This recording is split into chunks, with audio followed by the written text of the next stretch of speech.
લૂના વાયરા વચ્ચે ગુજરાતમાં કમોસમી વરસાદની હવામાન વિભાગની આગાહી 29 માર્ચથી 1 એપ્રિલ દરમિયાન કેટલાક વિસ્તારોમાં પડી શકે છે કમોસમી વરસાદ।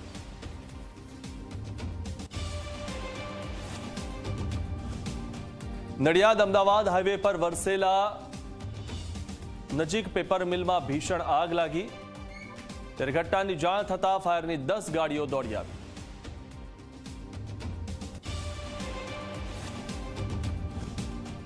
સ્વામિનારાયણ સંપ્રદાયના પુસ્તકમાં વિવાદિત લખાણ મામલે દ્વારકા પીઠના જગતગુરુ શંકરાચાર્યએ કર્યો વિરોધ।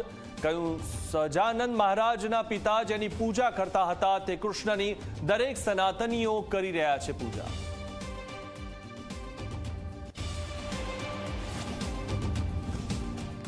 ગુંડલમાં પાટીદાર યુવકને મારવા મામલે થયેલા વિવાદ બાદ જોરદાર વાકયુદ્ધ।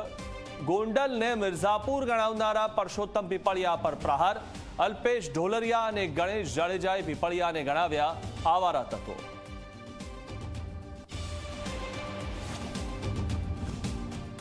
વધુ એક વયોવૃદ્ધ વ્યક્તિના જીવનમાં ફેલાયો ઉજાસ।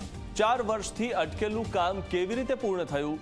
ઝી 24 કલાક પર રાત્રિના 7:55 જુઓ એક કોલ પ્રોબ્લેમ સોલ્વ।